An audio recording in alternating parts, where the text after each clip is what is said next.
Good morning. This is Prime Time Breakfast News. I am Sonali Vanikapadage. Let's start off with a look at this morning's headlines. Swiss authorities decide to suspend the deportation of Tamil asylum seekers back to Sri Lanka.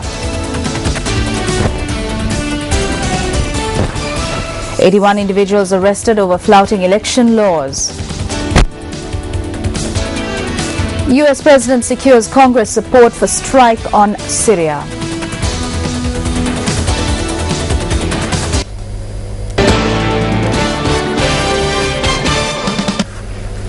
The BBC World Service reported that the Swiss authorities have decided to suspend the deportation of Tamil asylum seekers back to Sri Lanka.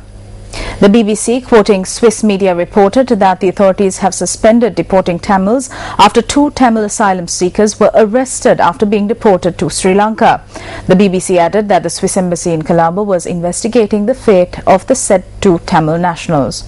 According to Amnesty International, over the past 2 years, more than 150 people have been repatriated to Sri Lanka.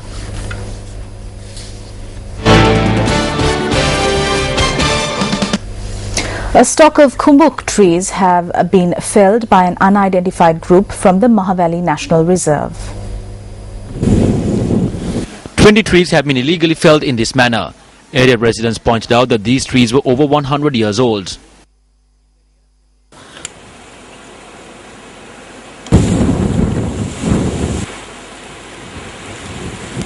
The kumbuk tree is used as a medicinal property in Ayurvedic medicine.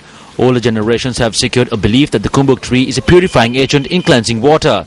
Environmentalists state that the kumbuk trees cannot be cut unless a permit is issued to do so, and that has a very high timber value.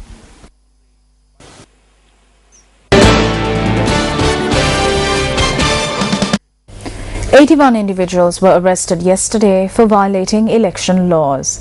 The election monitoring unit at the police headquarters noted that 90 complaints had been lodged in connection with the flouting of election laws.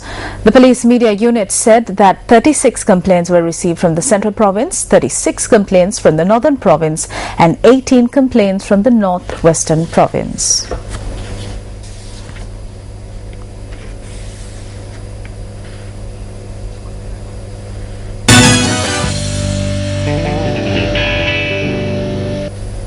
And finally, some news from boxing. International Federation Chief Nenad Lalovic says that wrestling should reap the rewards of the major changes it has introduced since it was cut from the 2020 Olympics by winning reinstatement to the Games.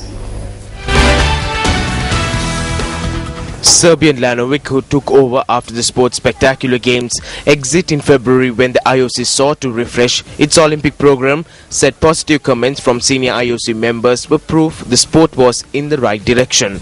The feeling I have is that most of them are satisfied with the changes we made to our sport, and they recognize that we have a new wrestling today. But I'm very optimistic, not confident. It's not maybe the right word. And we worked a lot last 6 months,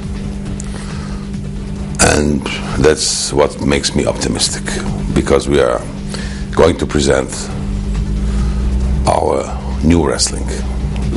It's a historical sport, old sport, ancient sport, but we have made so many changes that we revolutionized it. The sport made a 2020 Olympic shortlist along with squash, baseball, softball in May. The IOC will vote on the 8th of September at its session in the Argentine capital for one of the 3 to be included in those games. Since February, wrestling has made sweeping changes in rules, administration, gender equality, and making the sport more attractive to spectators and broadcasters, getting the thumbs up from several top IOC members. Comparatively, the other 2 sports in connection have not gained the same glowing support from the Olympic movement. Wrestling also benefited from a wave of backing from the sports powerhouses, including the United States, Russia and Iran, among others, as well as senior politicians in many countries, including Russia's Vladimir Putin.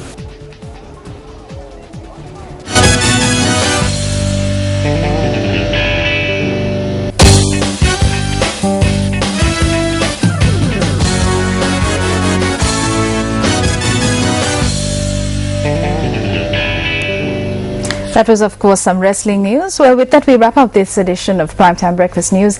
Your next hourly news update comes your way at 8:55. I'm Sonali Wanigapatake.